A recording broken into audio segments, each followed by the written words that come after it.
الرحمن سید الانس والجان صاحب الجود والإحسان سيدنا ومولانا محمد المبعوث بخير الرجال والأرجال وعلى آله وأصحابه حضور الإيمان أما بعد فأعوذ بالله من الشيطان الرجيم بسم الله الرحمن الرحيم لإيلاف قريش إيلافهم رحلة الشتاء والصيف فليعبدوا رب هذا البيت الذي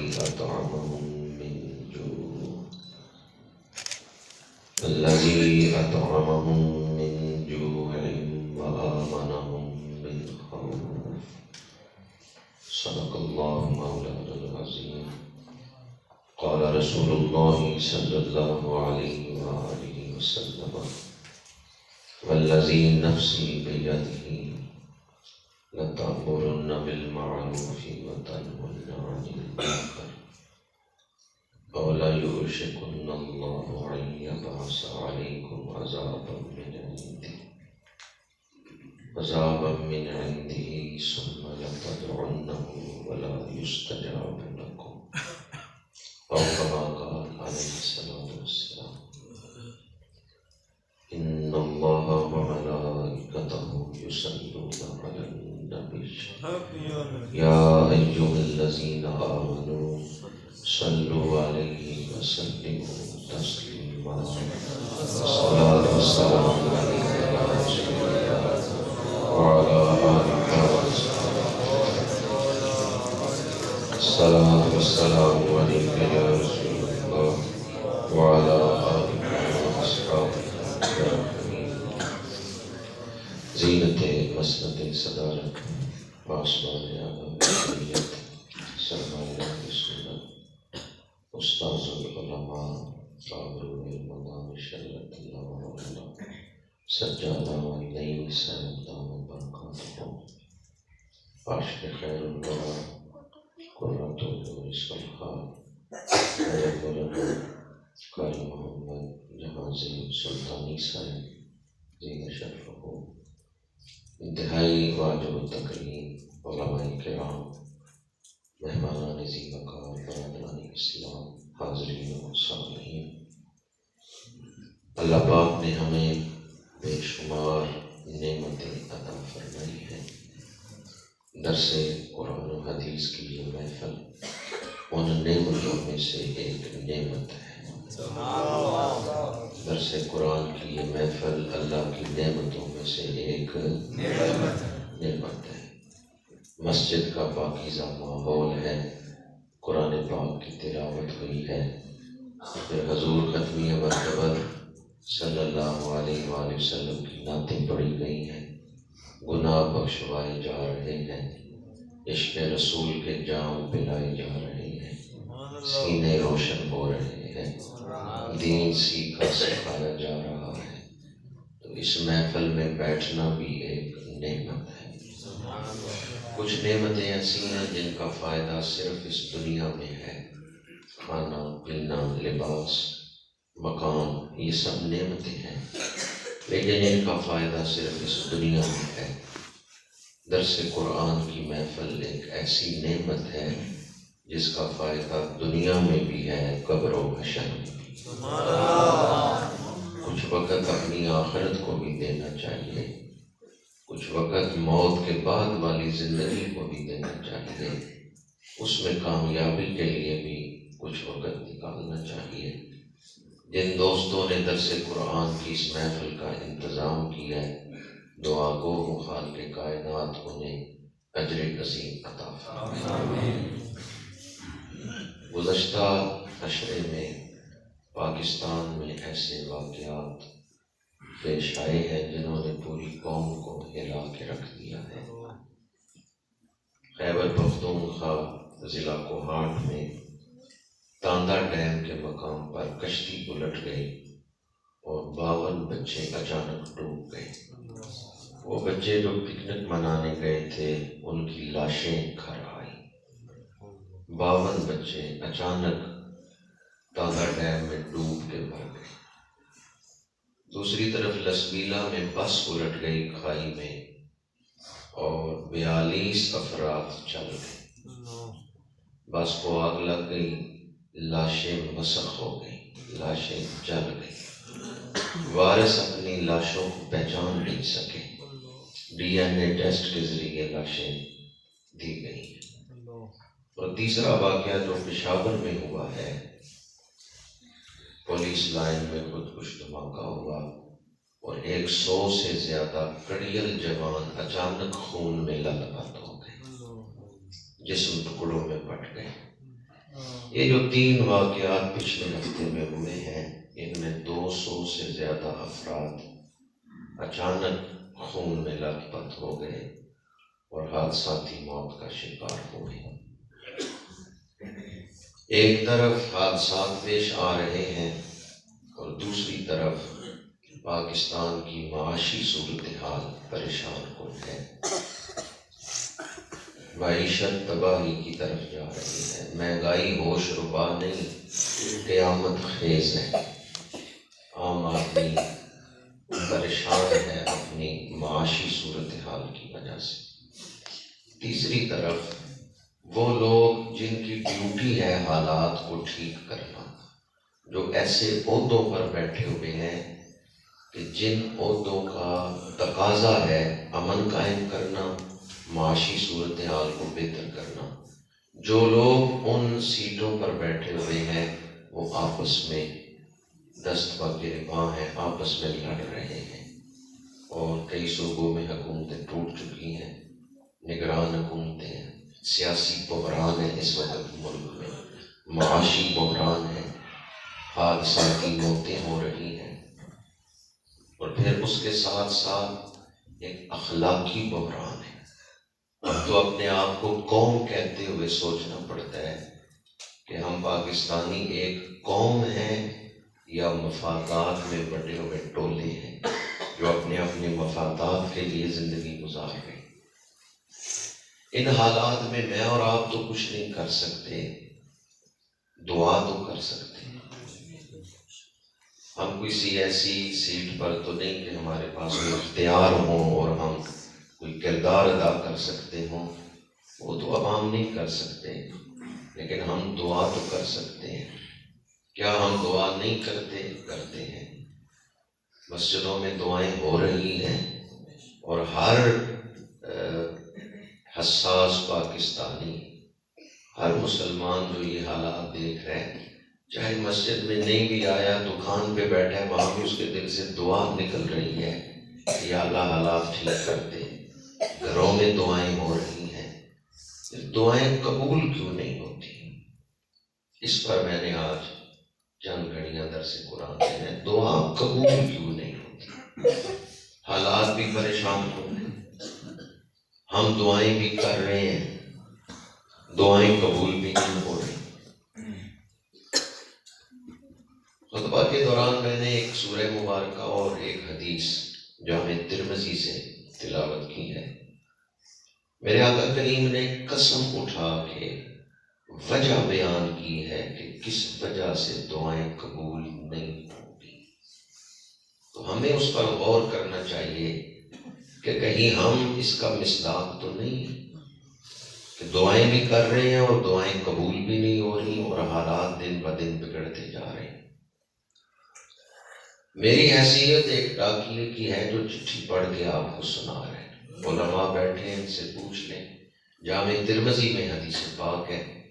میرے آقا کریم نے قسم بیان فرمائی ہے، والذی نفسی بیدہ، قسم اللہ کی اٹھائی ہے لیکن اس نے اپنی جان کا ذکر کیا ہے۔ فرمایا اس ذات کی قسم جس کے قبضہ قدرت میں میری جان ہے، والذی نفسی بیدہ، اس ذات کی قسم جس کے قبضہ قدرت میں میری جان ہے۔ یہ کون سی جان ہے جس کا ذکر حضور کر رہے ہیں؟ اس جان جیسی کوئی اور جان ہے؟ مصطفیٰ جان رحمت پہ سلام۔ یہ کون سی جان ہے جس کا ذکر قسم میں کیا گیا ہے؟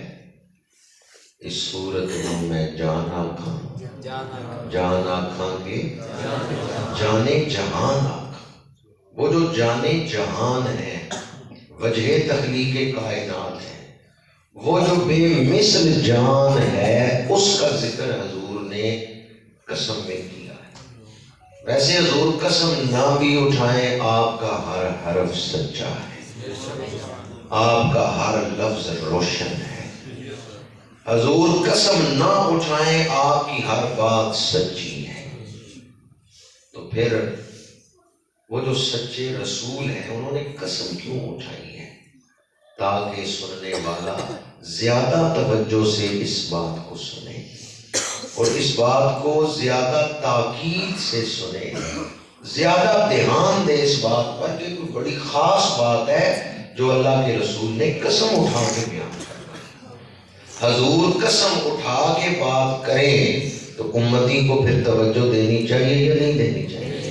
یا کتنی توجہ دینی چاہیے؟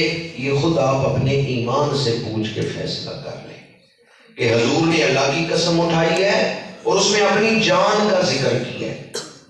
رب کی ذات بھی بے مثال، حضور کی جان بھی بے مثال.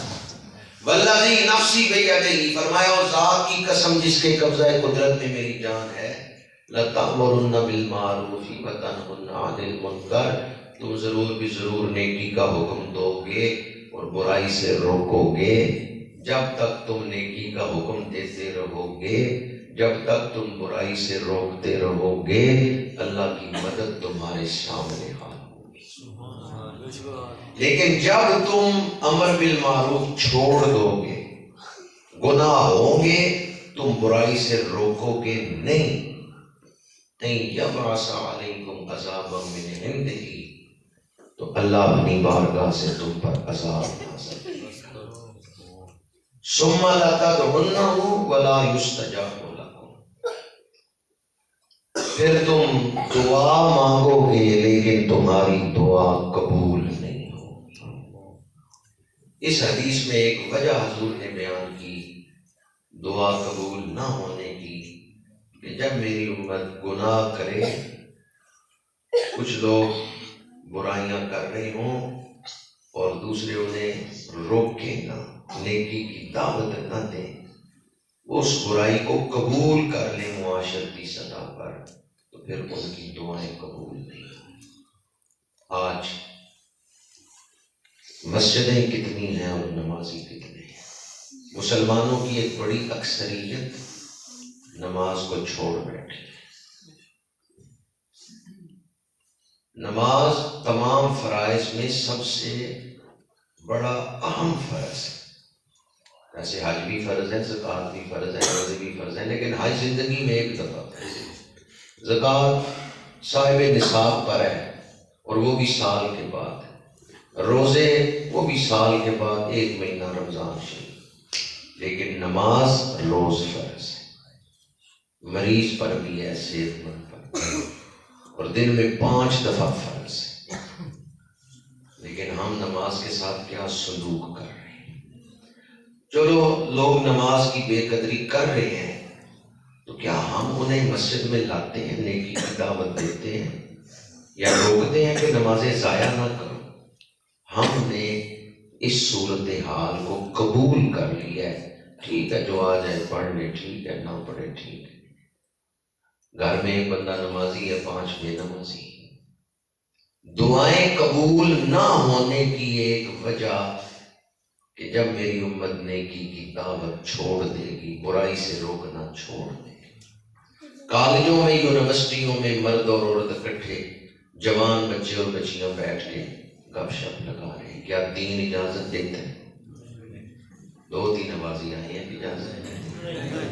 یونیورسٹی میں جائیں تو حال دیکھیں کہ کیسے نامحرم جوان بچے بچیاں آپس میں بیٹھ کے کعبہ خانے پہ جہاں چائے پیتے ہیں گپ شپ لگا رہے ہیں. نامحرم بچے، لباس بھی ایسے بچیوں نے پہنے ہیں شریعت جن کی اجازت نہیں ہے.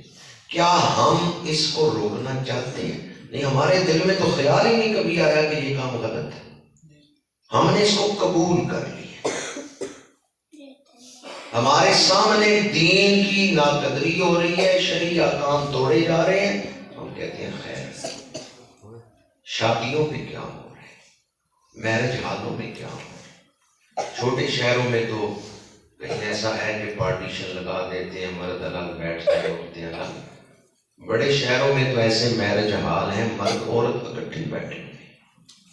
شادیوں پہ بے حیائی ہو رہی ہے، اور ہم نے اس صورتحال کو بھی ذہنی طور پہ قبول کر لیا کہ ٹھیک ہے۔ جب میں کہتا ہوں الہی میرا حال دیکھ، حکم ہوتا ہے تو اپنا نامہ اعمال دیکھ۔ ہم نے سمجھا صرف نام کا کلمہ پڑھنا کافی ہے، اور ہم شریعت کی حدیں توڑ رہے ہیں اور اس پر مطمئن ہیں۔ نمازیں چھوڑی جا رہی ہیں، ہم مطمئن ہیں۔ بے حیائی ہو رہی ہے، ہم مطمئن ہیں۔ نظام تعلیم ہی شریعت کے خلاف بن گیا، ہم مطمئن ہیں۔ جب میں کہتا ہوں الہی میرا حال دیکھ، حکم ہوتا ہے تو اپنا نامہ اعمال دیکھ۔ سورہ قریش کا آغاز ہوا تو لام سے ہوا ہے۔ اگر اسے لام سببیہ بنائیں تو پھر معنی اور ہے، لام تعجب بنائیں تو پھر وہ معنی جو میں مضمون بیان کر رہا ہوں۔ سورہ قریش کے شروع میں جو لام آیا، بعض مفسرین نے اسے لام تعجب بھی بنایا، لإیلاف قریش۔ قریش عرب میں مختلف علاقوں میں پھیلی ہوئی قوم تھی، اکٹھے نہیں تھے، قوت والے نہیں تھے۔ حضرت قصی بن کلاب، حضور کے شجرے میں یہ نام آتا ہے، حضرت قصی، انہوں نے قریش کو اکٹھا کیا، مکے میں آباد کیا اور کہا یہ بیت اللہ ہے، اللہ کا گھر ہے، اس کے ارد گرد مکان بناؤ اور بیت اللہ کی ڈیوٹی دو، بیت اللہ کی خدمت کرو۔ مختلف علاقوں سے قریشی حضرت قصی بن کلاب کے بلانے پہ آ گئے، مکے میں آباد ہو گئے کعبے کے ارد گرد، اور اللہ نے ان کے دلوں میں ایک دوسرے کی الفت پیدا فرما دی۔ کس نے دلوں میں الفت پیدا کی؟ گھر اکٹھے ہوں، دل اکٹھے نہ ہوں تو قوم مضبوط ہوتی ہے۔ گھر کے اکٹھے ہونے سے قوم نہیں بنتی، دلوں کے جڑنے سے۔ اللہ نے قریش کے دلوں میں الفت پیدا کر دی۔ لإیلاف قریش، ایلاف جو ہے یہ سامیہ یسمع سے الف یالف الفن ہو، متحد خیال ہو کے محبت کرنا، الفت، بامی الفت۔ الفت اس محبت کو کہتے ہیں جس میں لوگ متحد خیال ہوتے ہیں۔ تو اللہ نے دلوں میں محبت پیدا فرما دی، قریش کو ایک قوم بنا دیا۔ دلوں میں الفت کون پیدا کرتا ہے؟ اگر بھائی آپس میں لڑ رہے ہیں نا تو سمجھیں ان کے دلوں پہ اللہ کی نظر رحمت نہیں۔ جب اللہ دلوں پہ نظر رحمت کرتے ہیں نا تو خاندان کے لوگ ایک دوسرے سے جڑ جاتے ہیں، احساس کرتے ہیں، چھوٹے بڑوں کا ادب کرتے ہیں، بڑے چھوٹوں پہ شفقت کرتے ہیں۔ حدیث پاک ہے، میرے آقا کریم نے فرمایا جس خاندان پہ اللہ کرم کرنا چاہتا ہے اس کے افراد کے دلوں میں نرمی پیدا کر دیتا ہے۔ حدیث دوبارہ سنا رہا ہوں، غور سے سن لے۔ اگر کاغذ پہ لکھ کے گھر لگا دیں گے نا تو بار بار نظر پڑتی رہے گی، اتفاق پیدا ہو جائے گا، دلوں میں نرمی پیدا ہوگی۔ میرے ایک دوست نے اسٹیکر بنوا کے ہزاروں کی تعداد میں تقسیم بھی کیے تھے، کچھ عرصہ پہلے میں نے جب یہ حدیث بیان کی۔ حدیث پاک کیا ہے؟ میرے آقا کریم نے فرمایا اللہ جس خاندان پہ کرم کرنا چاہتا ہے اس کے افراد کے دلوں میں نرمی پیدا کر دیتا ہے۔ وہ ایک دوسرے سے محبت کرتے ہیں، ایک دوسرے کا احساس کرتے ہیں، غلطی ہو جائے ایک دوسرے کو معاف کرتے ہیں۔ اللہ جن پہ کرم کرنا چاہتا ہے ان کے دلوں میں الفت پیدا کر دیتا ہے۔ اللہ تعالیٰ نے قریشیوں کے دلوں میں ایک دوسرے کی محبت پیدا کر دی، انہیں ایک قوم بنا دیا، مختلف علاقوں سے اٹھا کے مکے میں آباد کیا، پھر ان کے دلوں میں الفت پیدا کر دی، قوم بنا دیا، پھر ان کے دلوں میں تجارت کی محبت ڈالی، اور وہ دو سفر کرتے، ایک سردیوں میں ایک گرمیوں میں، شام کی طرف یمن کی طرف۔ اس دور میں تجارتی قافلہ لے کے جانا بڑا مشکل تھا، لیکن جب قریشی جاتے تھے نا تو کوئی ان کا راستہ نہیں روکتا تھا۔ لوگ کہتے تھے ان پر حملہ نہ کرنا، ان کی مدد کے لیے رب ابابیل بھیج دیتا ہے۔ سورت فیل پہلے ہے یا سورت قریش پہلے ہے؟ سورت قریش سے پچھلی سورت کون سی ہے؟ الم تر کیف فعل ربک باصحاب الفیل۔ ابرہہ بادشاہ ہاتھی لے کے آیا کعبے پر حملہ کرنے کے لیے، اللہ نے ابابیل بھیجے، ہاتھیوں کو کھائے ہوئے بھس کی طرح بنا دیا۔ ہاتھیوں والے لشکر ہار گئے، ابابیل جیت گئے۔ مکے والے گھر بیٹھے ہی محفوظ۔ قریشیوں کا رعب بن گیا پورے عرب پہ کہ ابرہہ آیا تھا لشکر لے کے قریشیوں پر حملہ کرنے کے لیے، دیکھو اللہ نے ابابیل بھیج کے اہل مکہ کی مدد کی ہے۔ تو اب یہ اہل مکہ لشکر لے کے یا تجارتی قافلہ لے کے باہر نکلتے تو دوسری قومیں ان پر حملہ نہیں کرتی تھی، ان کا ایک رعب بن گیا۔ تو رعب کس کی وجہ سے تھا؟ کعبے کی وجہ سے تھا، اور اللہ نے رعب بنایا۔ رعب بنایا کس نے ہے؟ اللہ نے رعب بنایا۔ اب میں لام تعجب کا معنی کر رہا ہوں۔ لإیلاف قریش ایلافہم رحلۃ الشتاء والصیف، کتنے تعجب کی بات ہے، اللہ نے قریشیوں کو ایک قوم بنایا، پھر اللہ تعالیٰ نے ان کے دلوں میں الفت ڈال دی، ایک دوسرے سے وہ محبت کرنے لگے، جڑ گئے، بھائی بھائی بن گئے۔ پھر اللہ نے انہیں کامیاب بزنس مین بنایا، وہ تجارت میں نفع کمانے لگے۔ اللہ نے ان کا رعب بنایا کہ وہ سفر کرتے ہیں، دشمن ان پہ حملہ نہیں کرتا۔ اللہ نے کتنے احسان کیے، اور وہ قریشی کیا کر رہے ہیں؟ اس رب کو چھوڑ کے بتوں کی عبادت کر رہے ہیں۔ فَلْيَعْبُدُوا رَبَّ هَٰذَا الْبَيْتِ، انہیں چاہیے اس گھر کے رب کی عبادت کریں۔ اہل عرب کہتے ہیں لِزَيْدٍ وَمَا صَنَعْنَا بِهِ، ہم نے زید کے ساتھ نیکی کی اور زید ہمارے ساتھ کیا کر رہا ہے؟ یہاں لام تعجب ہے۔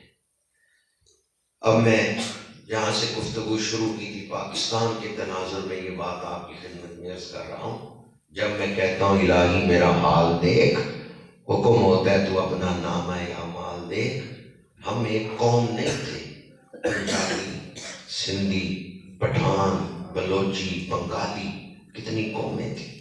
ان کے لباس بھی مختلف، ان کی رسم و رواج بھی مختلف تھے، لیکن ہمیں قوم کس چیز نے بنایا ہے؟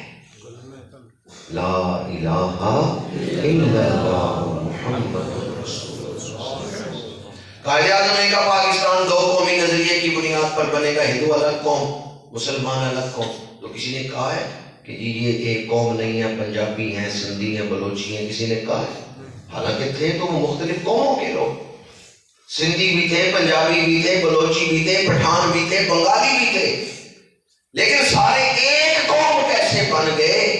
اس لیے کہ نعرہ بلند ہوا تھا پاکستان کا مطلب کیا؟ لا الہ الا اللہ۔ تو ہمیں ایک قوم کس نے بنایا؟ دین نے بنایا، اسلام نے بنایا ایک قوم، اللہ نے ہمیں ایک قوم بنایا۔ پھر اللہ نے ہمیں کتنا بڑا ملک عطا کر دیا۔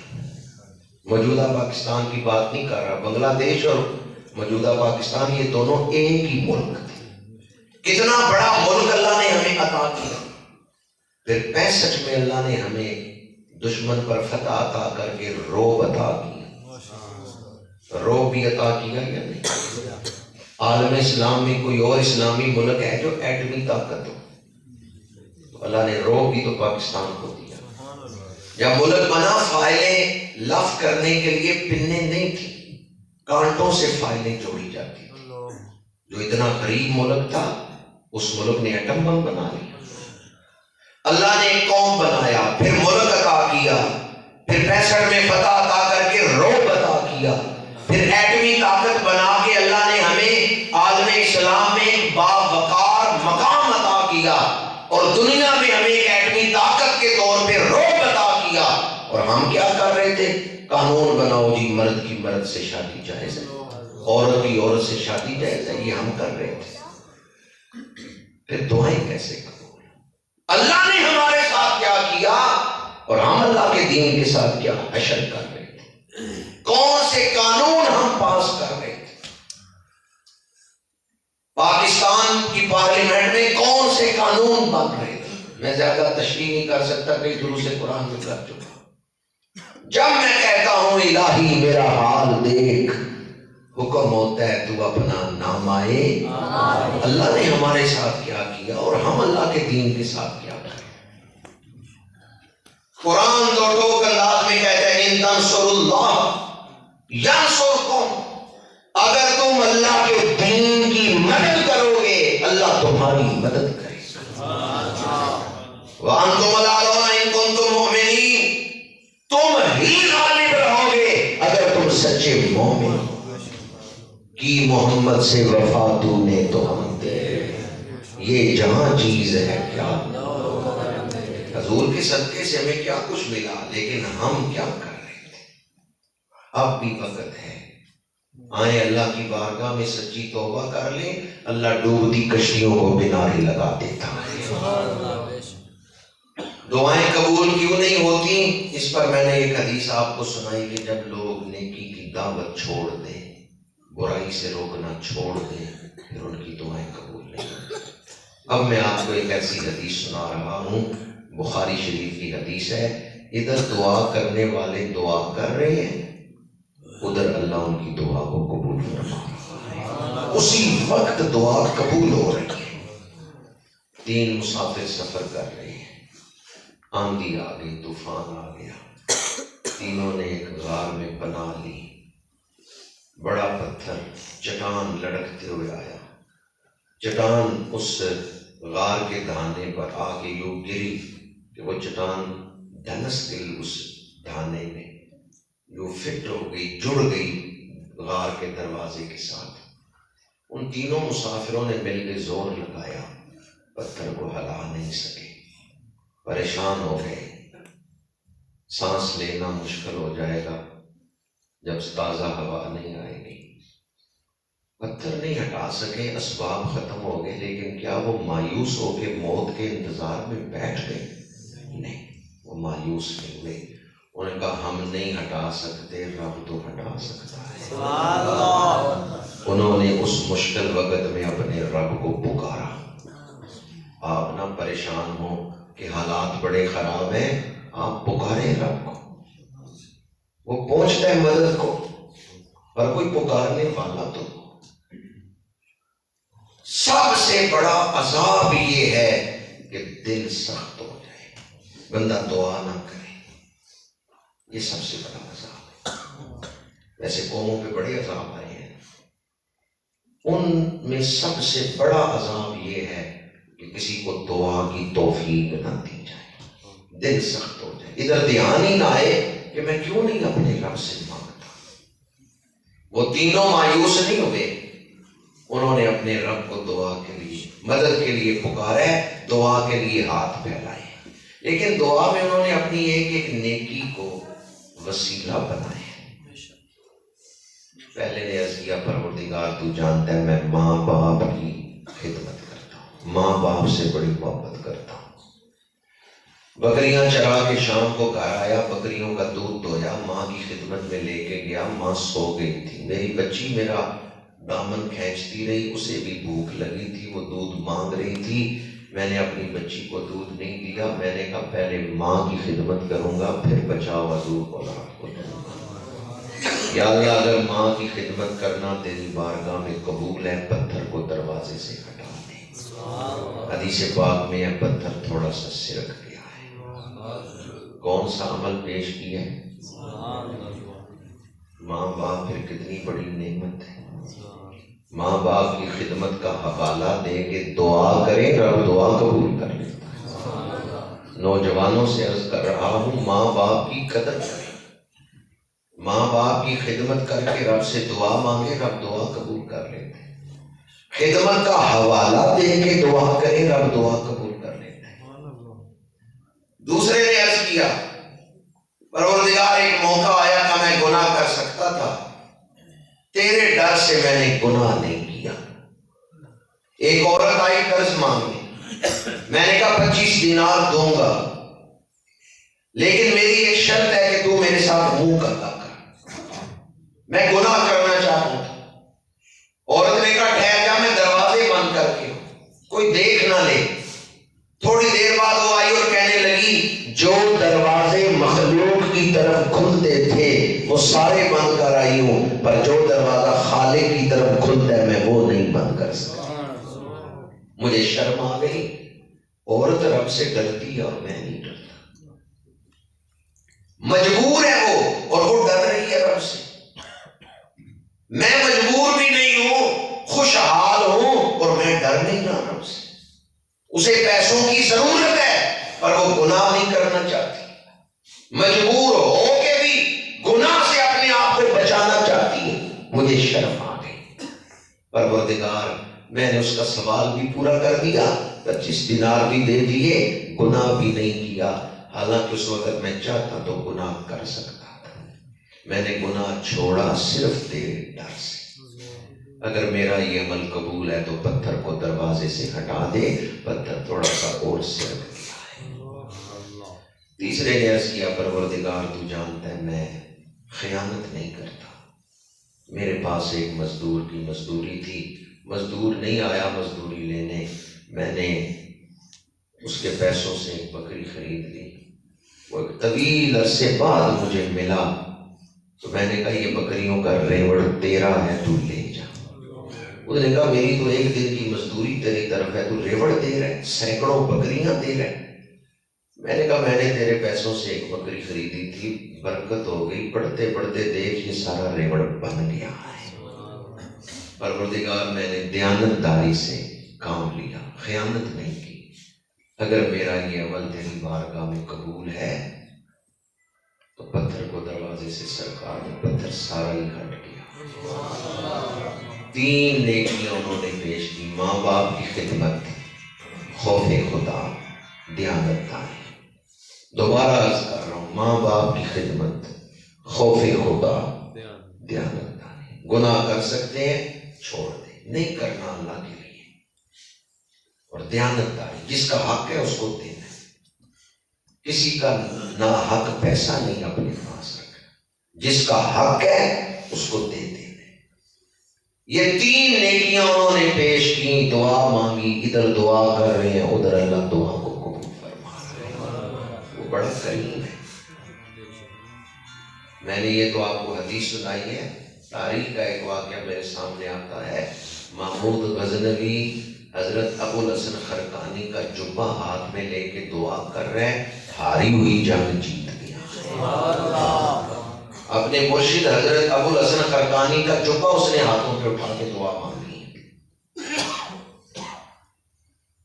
حضرت ابو الحسن خرقانی خود وہاں موجود نہیں، ان کا لباس، ان کا خرقہ، اسے ہاتھ میں اٹھا کے وسیلہ بنا کے محمود غزنوی نے دعا کی ہے، سومنات فتح کر لیا ہے۔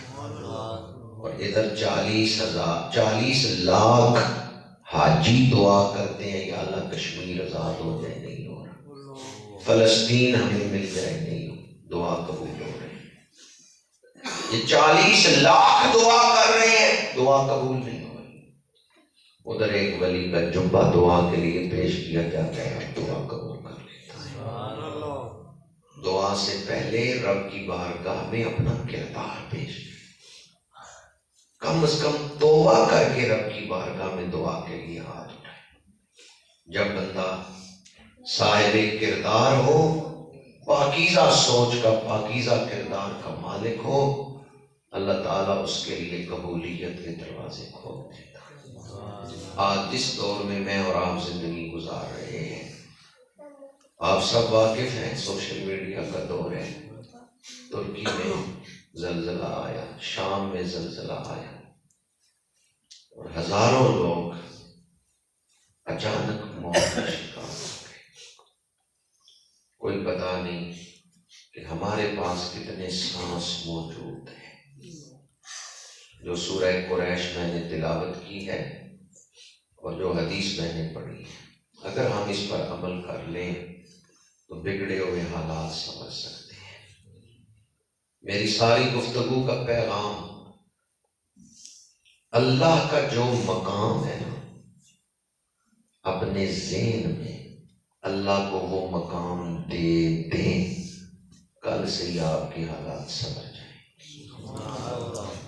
دوبارہ عرض کر رہا ہوں، بخاری شریف کے پہلے باب میں حدیث ہے الدین النصیحہ، دین خیر خواہی کا نام ہے۔ شارحین نے اس حدیث کی شرح میں لکھا ہے اللہ کا جو مقام ہے وہ اللہ کو دو، رسول کا جو مقام ہے وہ رسول کو دو، نسبت رسول کا جو مقام ہے اس کا احترام کرو، ولی کا جو مقام ہے وہ ولی کو دو، مسجد کا جو احترام ہے وہ قائم رکھو، قرآن کا جو مقام ہے وہ قرآن کو دو، ہر حقدار کو اس کا حق دو۔ یہ ہے الدین النصیحہ۔ جو آدمی حقدار کا حق اسے دے دیتا ہے وہ دیندار ہے۔ اب اس حدیث کی روشنی میں یہ بات کر رہا ہوں، اللہ کا جو حق ہے، اللہ کا جو مقام ہے، اپنے ذہن میں اللہ کو وہ مقام دے دیں۔ اور اللہ کا مقام کون سا مقام ہے؟ کوئی اللہ کے برابر ہے؟ اللہ سب سے برتر ہے، سب کا خالق ہے، سب کا مالک ہے، اور چاہے تو ڈوبتی کشتیوں کو کنارے لگا سکتا ہے۔ اللہ کی قدرت پہ کامل ایمان۔ اللہ کے بعد سب سے بلند مقام کس کا ہے؟ بعد از خدا بزرگ توئی قصہ کا مختصر۔ حضور کو محض اپنی طرح بشر نہ سمجھیں، خلق سے اولیاء، اولیاء سے رسول، اور رسولوں سے اعلیٰ، اور اللہ کے جتنے نبی ہیں ان کا ادب ہمارے اوپر فرض ہے۔ پھر نسبت رسول کا احترام، حضور کی آل، حضور کے اصحاب کا احترام۔ تو جس کا جو حق ہے وہ جب اسے دیں گے پھر آپ مومن بنیں گے، پھر آپ دیندار کہلا سکتے ہیں۔ حضور حیدر کرار شیر خدا مولا علی کرم اللہ تعالی وجہ الکریم فرماتے ہیں پاک ہے وہ ذات جس نے چربی کو دیکھنے کی طاقت عطا کر دی، ہڈی کو سننے کی طاقت دے دی، اور گوشت کے لوتھڑے کو بولنے کی طاقت عطا کر دی۔ یہ آنکھیں، یہ کان، یہ زبان کس نے بنائے ہیں؟ اللہ نے بنائے۔ اور حضور حیدر کرار شیر خدا کرم اللہ تعالی وجہ الکریم کا ہی فرمان ہے اگر حساب کتاب نہ ہو، مرنے کے بعد عذاب اور ثواب نہ ہوتا، جنت دوزخ نہ ہوتے، میں پھر بھی اپنے رب کی اسی طرح عبادت کرتا جیسے آج کر رہا ہوں، اس لیے کہ میرا رب عبادت کے لائق ہے۔ یہ ہے اخلاص، یہ ہے خضوع و خشوع، اللہ کو لائق عبادت سمجھ کے اللہ کی عبادت کرنا۔ شیطان نے بڑی عبادت کی ہے لیکن اللہ کو راضی کرنے کے لیے نہیں کی، خود بڑا بننے کے لیے کی۔ اللہ نے اس کو کچھ عرصہ بڑا بنایا ہے لیکن اس نے ایک سجدہ بھی اللہ کو راضی کرنے کے لیے نہیں کیا، اس لیے سارے سجدے بیکار۔ جو عبادت کریں پہلے اس میں نیت یہ کریں کہ میں یہ جو عبادت کر رہا ہوں اپنے رب کو راضی کرنے کے لیے کر رہا ہوں۔ دنیا میں مجھے اس کا کوئی بدلہ ملے نہ ملے، آخرت میں بدلہ ملے کہ میرا رب میرے اوپر راضی ہے۔ جب آپ اپنے ذہن میں اللہ کو وہ مقام دیں گے جو رب کا مقام ہے، پھر دیکھیں آپ کے ذہن میں بھی سکون آ جائے گا، دل میں بھی نور آ جائے گا۔ دعا کے لیے ہاتھ بعد میں اٹھائیں گے، قبولیت کا دروازہ پہلے کھل جائے گا۔ میں اپنی گفتگو کو اس پیغام پر ہی سمیٹتا ہوں۔ دو چیزیں بنیادی ضرورت ہے ہماری، امن اور رزق۔ امن ہو اور معاشی صورتحال بہتر ہو، یہ دونوں چیزیں سورہ قریش میں بیان ہوئی ہیں۔ لإیلاف قریش ایلافہم رحلۃ الشتاء والصیف، لام سببیہ بنائیں تو پھر یہ معنی بنتا ہے کہ اس سبب سے کہ اللہ نے قریش کے دلوں میں الفت پیدا کر دی، سردی اور گرمی کے موسم میں سفر کرنے، تجارتی سفر کرنے کی الفت ان کے دلوں میں ڈال دی۔ اس سبب سے انہیں چاہیے کہ وہ اپنے رب کی عبادت کریں۔ فَلْيَعْبُدُوا رَبَّ هَٰذَا الْبَيْتِ، بس انہیں چاہیے کہ وہ عبادت کریں اس گھر کے رب کی۔ ربا گھر سامنے تو نہیں ہے جب ہم پڑھ رہے ہیں، حاضہ قریب کے لیے بولا جاتا ہے، لیکن جب آپ یہ لفظ پڑھیں گے نا نماز پڑھتے ہوئے تو حضوری کی کیفیت طاری ہو جائے گی جیسے آپ کعبے کے سامنے کھڑے ہیں۔ رب ھذا البیت، اس گھر کے رب کی عبادت. تو حاضہ کا ترجمہ ذہن میں ہو تو بندہ حضوری کی کیفیت اپنے دل میں محسوس کرتا ہے.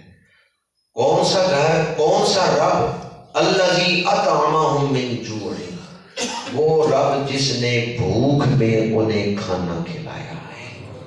وآمنہم من خوف، اور خوف سے امن عطا کی ہے. اس وقت ایک خوف ہے ہمارے ذہنوں پہ. بہت سارے لوگ نفسیاتی مریض بن گئے جو موجودہ بے یقینی کی صورتحال ہے. اس خوف سے ہمیں اللہ نکال سکتا ہے. جو آدمی صبح و شام 3 دفعہ سورہ قریش پڑھ لے، اللہ تعالیٰ اس کے رزق میں بھی برکت عطا کر دیتا ہے اور ہر قسم کے خوف سے بھی اسے نکال دیتا ہے. اگر کوئی آدمی کھانا کھانے بیٹھے اور ایک دفعہ سورہ قریش پڑھ لے، چھوٹی مختصر سی صورت ہے، زیادہ لمبی تو ہے نہیں، اس لیے اگر کسی کو یاد نہیں تو یاد کر لے. کھانا کھانے سے پہلے ایک دفعہ اگر کوئی سورہ قریش پڑھ لے تو اللہ تعالیٰ اس کھانے کو اس بدن کے لیے مفید بنا دیتا ہے. وہ کھانا بیماری نہیں بنتا. 2 دفعہ پڑھ لے تو اللہ تعالیٰ اس دسترخوان میں رزق کی برکت عطا کر دیتا ہے. جو آدمی کھانے سے پہلے 2 دفعہ سورہ قریش پڑھ لے، اللہ اس کے رزق میں اضافہ فرما دیتا ہے. اور جو 3 دفعہ پڑھ لے، اللہ اس کی نسلوں میں کھلا رزق عطا فرما. پڑھ باپ رہے، برکت اولاد کو کیسے ملے؟ تو قرآن کہتا ہے کانا ابوہما صالحا، ان 2 بچوں کا جو باپ ہے نا وہ نیک تھا. ابوہما صالحا، باپ نیک ہے، باپ کی نیکی کی برکت اولاد کو مل رہی ہے. تو سورہ قریش یاد کر لے، دل گھبرائے سورہ قریش پڑھ لے. ویسے بھی قرآن کی تلاوت میں سکون ہے، اور سورہ قریش کا ترجمہ ذہن میں رکھ کے پڑھے تو اللہ رزق بھی عطا کرتا ہے، عمل بھی عطا کرتا ہے. گفتگو میری مکمل ہو گئی. میں نے اس مہینے کے حوالے سے کوئی گفتگو نہیں کی. جمعۃ المبارک کے خطبات میں آپ سنتے ہیں. آج میں نے دور حاضر کے ایک اہم مسئلے پر آپ کے سامنے درس قرآن دیا ہے، لیکن آج گفتگو ختم کرنے سے پہلے ایک دعوت آپ کو پیش کرنا چاہتا ہوں. آپ سب جانتے ہیں میرا تعلق آستانہ علیہ باولی شریف سے ہے، اور باولی شریف کے بانی حضور بابا جی صاحب خواجہ محمد خان عالم رحمۃ اللہ تعالیٰ علیہ، آپ کا وصال 13 فروری 1872 کو ہوا تھا. 150 سال ہو گئے آپ کا وصال ہوئے. یہ جو مرزا غلام احمد قادیانی ہے، یہ آپ سے ملنے آیا تھا جب آپ سیالکوٹ گئے ہوئے تھے. یہ وہاں منشی تھا اس وقت، اور 26 سال اس کی عمر تھی. یہ 1866 کا واقعہ ہے. رئیس المدرسین مفتی علیم الدین صاحب نے اس کو تحریر فرمایا ہے، اور سیالکوٹ کے بزرگ پروفیسر محمد حسین آسی رحمۃ اللہ علیہ، ان کی زیر ادارت ختم نبوت نمبر شائع ہوا تخیم 800-900 صفحات کی کتاب ہے، اس میں یہ بات موجود ہے. مرزا آیا حضرت بابا جی صاحب سے ملنے. اس وقت 26 سال اس کی عمر تھی، اور ابھی یہ کوئی کام اس نے ایسا نہیں کیا تھا، یہ تبلیغ والا کتابوں والا ابھی کوئی کام اس نے نہیں کیا تھا، ابھی منشی تھا وہ. بابا جی صاحب کی محفل میں آ کے بیٹھا. کچھ دیر بعد کہتا ہے مجھے کہہ آنے لگی ہے، میں الٹی کر کے آتا ہوں، کہہ کر کے آتا ہوں.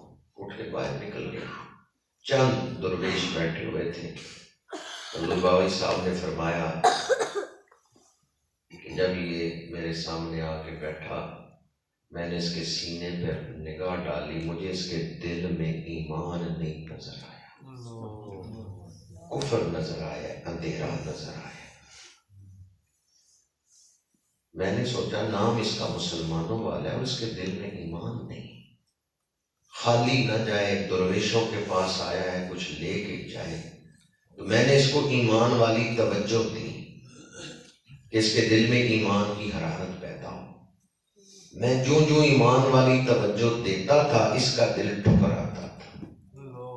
اس کا دل ایمان کو قبول نہیں کرتا. میں توجہ دیتا تھا، اس کا دل ٹھکرا دیتا تھا. میں نے بھرپور توجہ دی تو یہ گھبرا کے کہنے لگا مجھے کیا آنے لگی ہے، میں الٹی کر کے آتا. آپ نے فرمایا اس کا دل ایمان قبول نہیں یہ کفر پہ مرے گا اور خود بھی دوزخ میں جائے گا، اپنے ساتھ کئی اوروں کو بھی دوزخ میں لے کے جائے گا۔ حضرت بابا جی صاحب نے اس وقت فرمایا تھا جب ابھی اس نے کوئی دعویٰ نہیں کیا تھا، بعد میں عرصہ بعد اس نے یہ دعوے کیے ہیں جن میں کفریہ اعلان تھے۔ حضرت بابا جی صاحب رحمۃ اللہ تعالیٰ علیہ کی سیرت کا ایک پیغام عرض کر رہا ہوں، آج کے موضوع سے وہ ریلیٹڈ ہے تو اس لیے اسے بیان کر رہا ہوں۔ نماز پڑھ کے آپ نے مقتدیوں کی طرف دیکھا تو ایک نمازی نظر نہیں آیا، درویش۔ آپ نے پوچھا فلاں درویش کدھر ہے؟ پتہ چلا جی کہ مجھ نہیں مل رہی، بھینس دودھ نہیں دے رہی، تو وہ ادھر مصروف ہے۔ تو بابا جی صاحب نے فرمایا جہاں نہیں مچے بندے نو رب کو دور کر چھڑے، جہاں نہیں مچے بندے نو رب کو دور کر چھڑے۔ پھر آپ نے فرمایا رزق وہی اچھا ہے جو رب سے جوڑے رکھے، جو رزق تمہیں رب سے دور کرے اسے اپنے گھر سے نکال دو۔ فرمایا اس بھینس کو بیچ دو، ہمیں اس کی ضرورت نہیں، اس نے رب سے دور کر دی۔ جو رزق تمہیں رب سے دور کرے وہ رزق کریم نہیں، وہ استدراج ہے۔ یہ آپ نے فرمایا رزق کریم یہ ہے کہ رزق بھی مل رہا ہو اور بندہ رب کو بھی یاد کر رہا، اس کا کوئی فرض ضائع نہ ہو۔ فرمایا وہ رزق اچھا ہے جو تمہیں رب سے جوڑے رکھے، اور جو رزق رب سے دور کرے وہ استدراج ہے، اس سے اپنے آپ کو بچاؤ۔ آج ہم بھی رزق کمانے میں یوں مصروف ہوئے کہ رب کی یاد کو بھلا بیٹھے۔ رزق ضرور کمائیں، یہ فرائض میں سے ہے رزق حلال کمانا، لیکن نماز نہ ضائع، اپنے رب کی یاد نہ چھوڑیں۔ رزق تو ملے گا نہیں ملے گا، نماز قائم کریں، انشاءاللہ نماز کی برکت سے اللہ آپ کو کسی کا محتاج نہیں ہوتا۔ حضرت بابا جی صاحب کا اس 13 فروری کو بابل شریف میں منعقد ہو رہا ہے۔ سال بھر ہمارے سنگی جو درود شریف پڑھتے ہیں وہ اس دن اکٹھا کر کے پوری امت مسلمہ کو اصحاب ثواب کیا جاتا ہے۔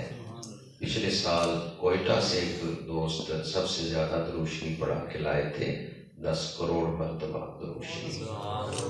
اور چند سال پہلے فیصل آباد سے محدث فیصل آبادی شیخ الحدیث علامہ محمد کریم سلطانی صاحب دامت برکاتہ العالیہ، وہ 1 کھرب مرتبہ کلمہ طیبہ پڑھا کے لائے۔